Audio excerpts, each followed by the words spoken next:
in full realization of the Kenyan President Uhuru Kenyatta's Jubilee administration promised to improve the prosperity of all Kenyans and drive growth to levels upwards of 10% 3 years after taking office.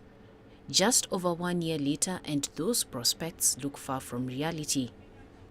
The cost of living continues to surge after the government introduced taxes to basic commodities that previously enjoyed exemption. I think the standards of living are very high, especially after the introduction of value-added taxes on essential commodities such as milk, bread, flours. We are hoping that that can be taken away like it was previously. It is out of this world. We need to be on another planet to live in Nairobi, in Kenya, today. That one is, I think it's totally unacceptable. I can't. It's true. The cost of living is high. The economy is really bad now. The cost of basic goods has increased, and they're increasing every day. Other challenges the government is facing include a dip in its key industries. Agriculture, which shrunk by 2.9%, manufacturing and tourism, which slumped to record lows after a series of attacks by Islamist militant group Al-Shabaab. Exports have declined and the lucrative ICT sector failed to meet expectations. I know the government has been looking in terms of private public works developments with a view of because of the idea of the multiplier effect. But what is happening is that it's raising the cost of doing business because of taxation and because of inflation.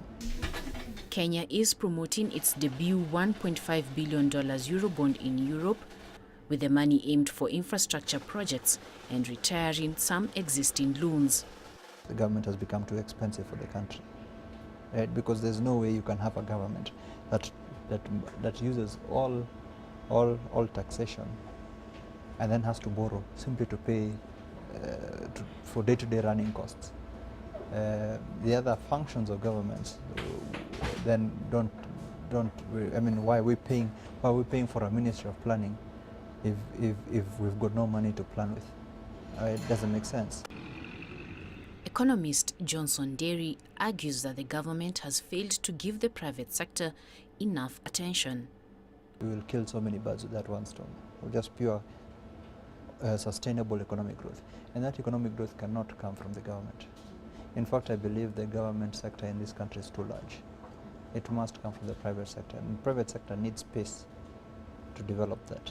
So we need to relook at our regulations and our taxation. The Jubilee government is a year old, and its members say they need time to fulfill the pledges they made to Kenyans during the elections. However, the economy needs fixing. The sooner, the better. Brenda Kerubo, CCTV.